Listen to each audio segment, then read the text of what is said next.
Bonsoir. Ce soir, je vous emmène chez un drôle de traducteur. Pour vous parler du roman sorti en février de Sébastien Routès, qui s'intitule Pas de littérature. Il est paru dans la collection La Noire chez Gallimard. Ton introduction donne à penser que le personnage est un traducteur. Bingo, et pas n'importe lequel. Grégoire Santon, c'est son nom. C'est un personnage, un traducteur qui traduit pour Marcel Duhamel, aux grandes heures de la série noire dans les années 50 donc. Mais il a un petit problème, il ne pratique pas l'anglais. Alors que tous les titres à l'époque viennent d'outre-Atlantique. Enfin presque, mais malheureusement. Sa femme, elle parle anglais. Donc elle traduit pour lui. Le seul problème, c'est une littéraire. Et elle n'aime pas l'argot. Contrairement au lecteur de la série noire. En particulier Marcel Duhamel, le premier.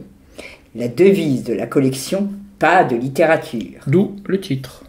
Pas de psychologie, de l'action et de la réalité. Rien que de la réalité. Alors au début, double traduction.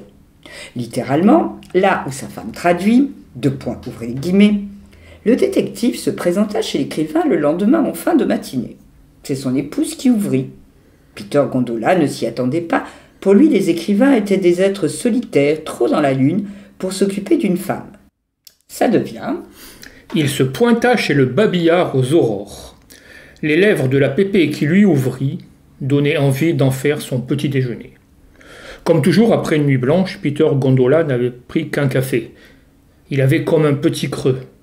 Vu le morceau, gare à l'indigestion. Vous voyez, c'est une question de point de vue. Après ce magistral exercice de style, le traducteur, enfin celui du roman, parce que Sébastien Routès est aussi traducteur, explique le sien de point de vue. Une de mes rares règles de traducteur stipule qu'un petit fantasme passé en contrebande ne peut nuire au sens général et il ne se gêne pas. Mais le traducteur ne pourra pas continuer longtemps à leurrer éditeur et lecteur comme ça. Eh non, il faut qu'il se trouve une autre tactique. Il va donc aller chercher l'inspiration, la langue, là où elle se trouve, là où elle se parle, dans la rue, chez le boucher par exemple. Le louchébem. Exactement. Il y a une scène d'anthologie, ces champs bouchés. Et puis, il y a les lieux malfamés, les bars louches, les hôtels borgnes, comme on disait à l'époque. Ou dans une série noire.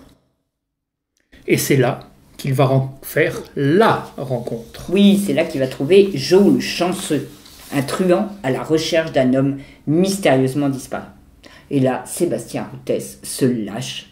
On a droit à des scènes rocambolesques avec ce personnage complètement barré qui est dans un polar des années 50 avec tous les ressorts narratifs idoines. Un beau pastiche. Oui, un hommage brillant. L'auteur connaît son sujet, le roman noir. Les années 50, les années série noire, et il nous plonge dans une belle reconstitution de la France d'après-guerre.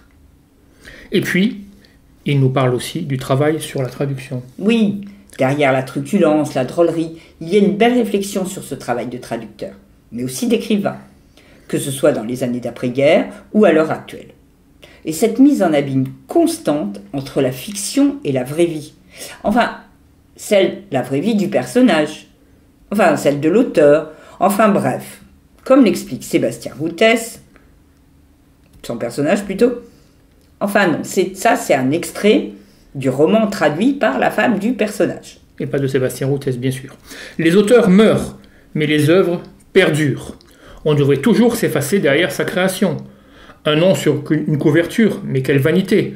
Homère, c'est comme Jacques l'Éventreur. On ne sait pas qui c'est peut-être plusieurs personnes, et ça n'a pas d'importance, pas vrai? Ce sera le mot de la fin. Bonne lecture. Bonsoir.